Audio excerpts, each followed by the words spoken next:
Welcome to the first Mystic Lifestyle podcast, a place to discover energetic mysteries and connect with the spiritual truths beyond the intellect.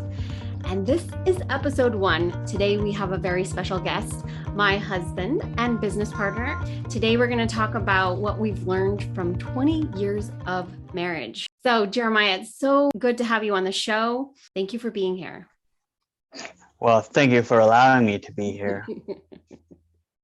We obviously have been married for over 20 years, and we've learned a lot about relationships by working through the ups and downs that marriage brings.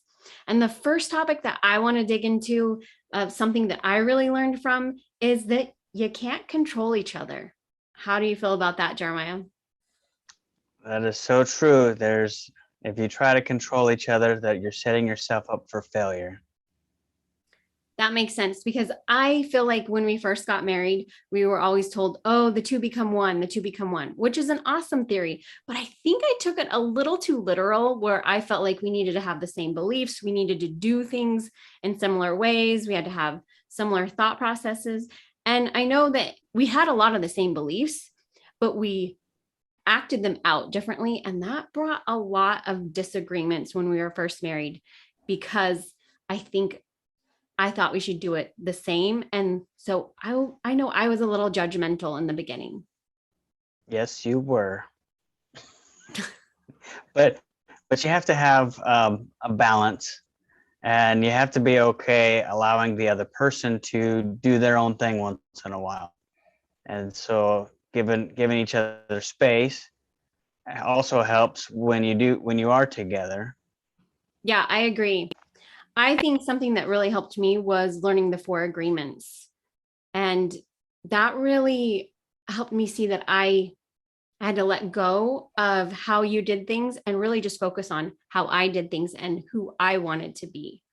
Do you agree that the 4 agreements helped, or do you have any other things that you feel like helped us through our ups and downs in marriage?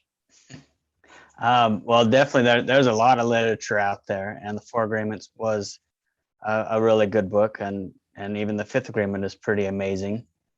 But I do like a lot of Gary Smalley stuff, and learning the love languages, the 5 love languages, and figuring out different personalities. That helped out a whole bunch, because I had no idea that you had this whole other personality until after we got married. And learning about those definitely helps get through the hard times in life, and being able to let stuff go. Yeah, I agree. Which that's one of the 4 agreements is, well, don't take things personally, which I feel like is letting things go. And if you're not familiar with the other agreements, there's don't take things personally, don't assume things, be impeccable with your words, and always do your best. And when I got upset or frustrated, those 4 things really helped me take the next step in a better way. So I know you mentioned a few books there. The Love Languages, that is a book, but you can study the love languages without the book. Another book that I liked is, and this goes along with dealing with control and judgment, it's called The Judgment Detox by Gabby Bernstein. That was very powerful for me to let go of the judgment and realize why I was holding on to certain judgments. So that goes along with your letting go also. And then you also mentioned getting to know ourselves as something that really helped us. And that takes me into the next topic that I want to talk about, which is self-awareness. And I know that, when we're young, we got married young. We were in our early 20s. We had our daughter before we got married. So I was 19 when we had our daughter. I think Jeremiah was 20. So we were pretty young, and we didn't know ourselves very well. So it took us a while to get to know ourselves, and you're a different person as a parent and as a spouse, I believe. So understanding ourselves and really learning who we are was really big for me. And it sounds like it really helped you also. Do you want to add anything else to that, Jeremiah? There was a huge learning curve after, you graduated high school. I had just barely started college, and we weren't even really moved out of my parents' place yet. and then we were already having a baby, and there's this there was all these stressors coming at us that we didn't know how to deal with, because we just weren't equipped at the time to work through possible problems or troubles that might come up. And people would always want to give us their own opinions. Oh no, you guys should do this. Oh, you should do that. Oh no, this is how you should do it. But it wasn't, there was nobody there really like a guide that could just say, hey, these are your kind of options. This is how life works. This is the direction things go. So it's a learn as you go process, and it's, you know, you just take little baby steps and just keep moving forwards. And um, thankfully, it worked out in the end for us. Yeah, that's true. We did have some really rough times, and there was a point that I really didn't think we were going to make it. I say that we were on the brink of divorce, and we did pull through. It was and it was a tough time, but we made it through. And I would venture to say that we're happier than we've ever been in marriage. That's how I feel.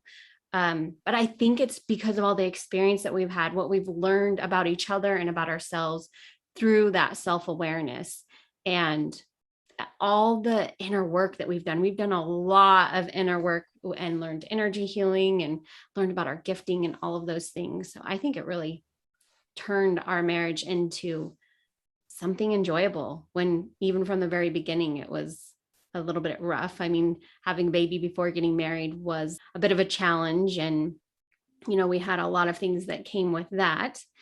But I guess now that we've learned so much, we really found our happy space, I guess. I guess the other thing that we didn't learn, like growing up before entering into marriage, is how to communicate with one another.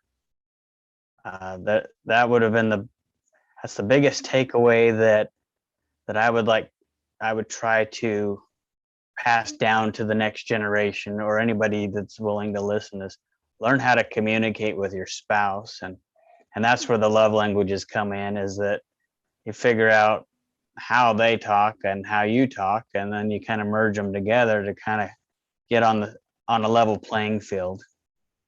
But communication was probably 98% of our issues throughout our whole marriage. And even to this day, I'm still not a professional at it. I still struggle with that, and but it's always a work in progress. I agree. And I feel like with that communication, that's where the self-awareness really helped.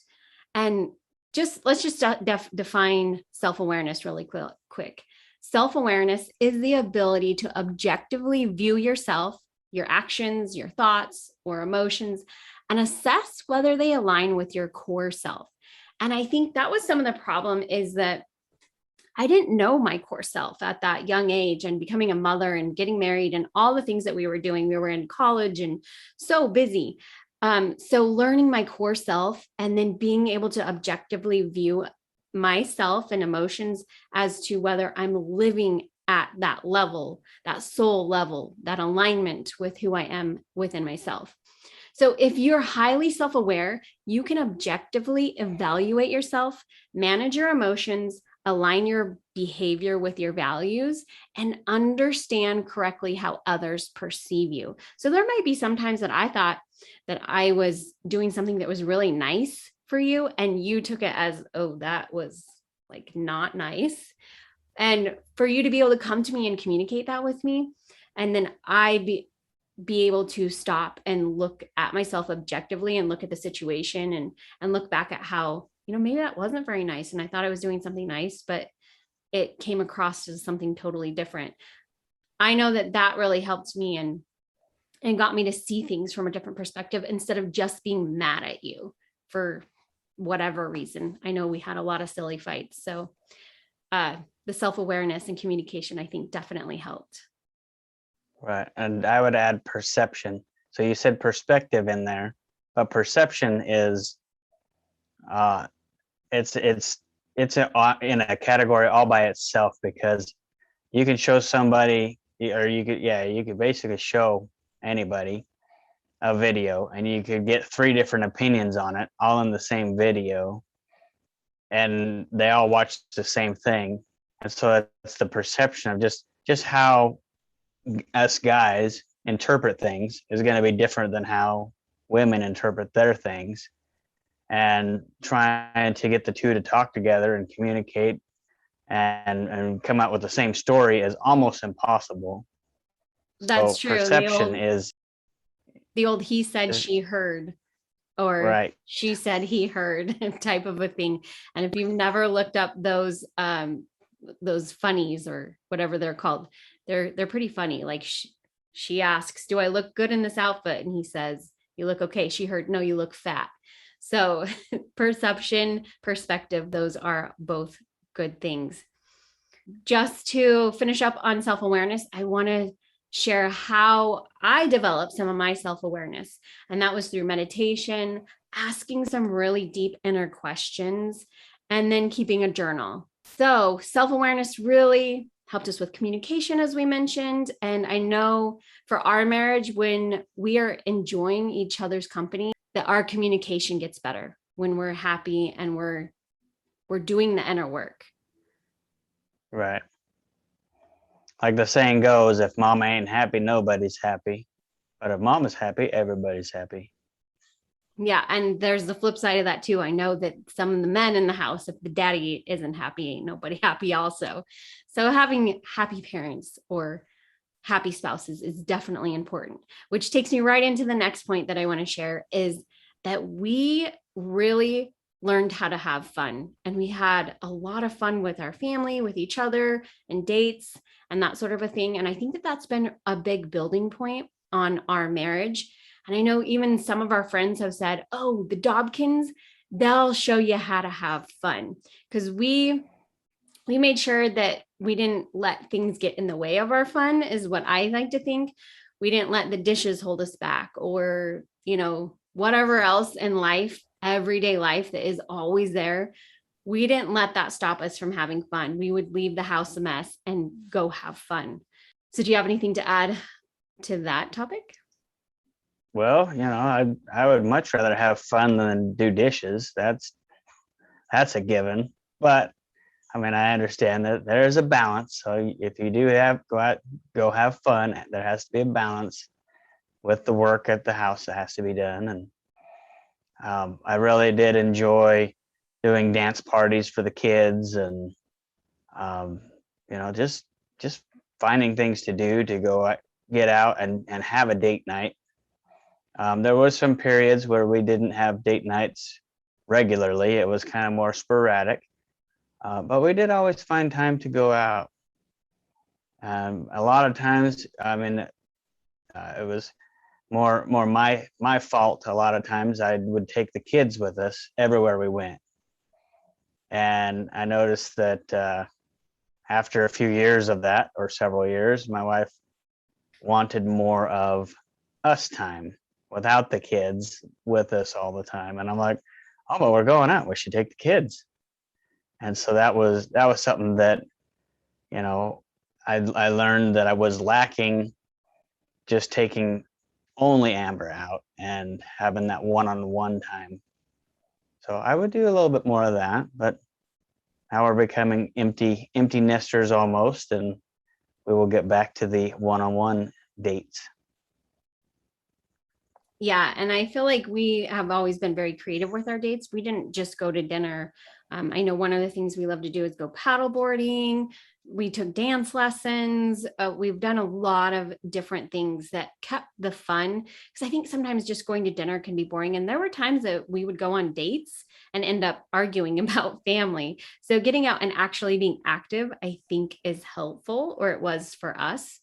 And we've learned what really lights us up and how to feed that within ourselves, so that the date, it really feeds our love language and the quality time that we have with each other.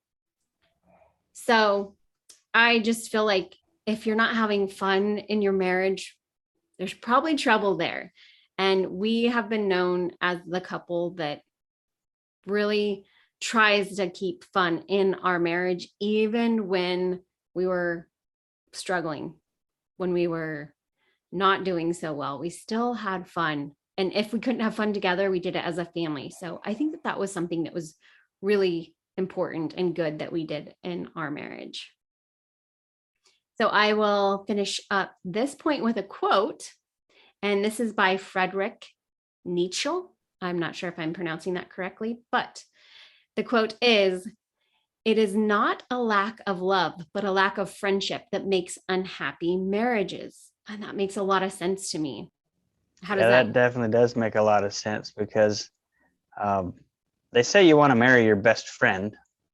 And if you happen to not marry your best friend, it's probably a good idea to become best friends throughout this engagement because you're going to be there for quite a long time. You know, marriage is work. It is hard. It is not butterflies and rainbows. It's not the easiest thing to do, and it could be work every day, and little things that can just make you angry and just comments that you're just like, oh my goodness, I'm so raged right now because of that little comment. And having the ability to just let some of that stuff just go, really really helps, because in the end, when you look back at it a week later and you're like, oh, that comment was just making me so mad, and you look back and you're like, I don't even remember what that comment was or why I was so angry. So just taking a step back and trying not to react initially right away, and just giving some time to allow things to cool off definitely helps. Yeah, I think that's where the self awareness is so key. So I would like to leave our guests with a little exercise that they can do with their partners, and this may bring you closer together. So here's the exercise. Share something you consider a positive characteristic of your partner. And it's good to share more than one. So I would say share 5 positive characteristics that you enjoy about your partner. And this would be great to do on a date or to sit down and really look each other in the eye, because eye contact is so key with connection and really giving the other person your undivided attention, because we have so many things that disrupt us in life. We have our cell phones going off, the TV or whatever else is going on, kids running through the living room. And sometimes it can feel like we don't have our spouse's undivided attention. And so by getting that attention by eye contact, it really brings us heart to heart and feel like we're connected. And then sharing those positive characteristics will just cause it to be an even deeper connection. So, Right. Jeremiah, I really love your work ethic. You have the hardest work ethic that I know of anyone. And, there's been times that I've been frustrated by it and been like, oh, I wish he would just come and sit with me or whatever. But I also really appreciate all the things that you get done. And we have done a lot together. We've built 2 houses together, completely remodeled a 3rd house. Now we own 4 acres, and there is always work to do. And so I know that for you, working is something that is an achievement within yourself and really feeds you. So now I appreciate it when before it would really frustrate me. So I turned a negative into a positive, and I really love that about you. Well, thank you. Yeah. So I guess I could say one back then if you'd like. It's up to you. You don't have to, but if you like to, it's open. I love how open you are with yourself and with other people, and the energy that you bring into the work that you do and that you provide. And I know that it lights people up and it makes them feel good, and your energy is amazing. And I really love that about you. Oh, well, thank you. That is something that I had to embrace myself. So I really appreciate that you see that within me. So we're going to leave it there. You can do this exercise with your spouses. And we want to thank you for joining the Mystic Lifestyle podcast today. And if you'd like to know more about Mystic Meadows Healing and the work that Jeremiah and I do as business partners, you can visit our website at mysticmeadowshealing.com. We are both certified energetic healing practitioners, and we also are coaches on different levels. Jeremiah is a mindset and embodiment coach, and I am an empowerment and intuitive healing coach. So thank you again for being here. Until next time, remember that you are enough. There is hope, and the truth lies within you.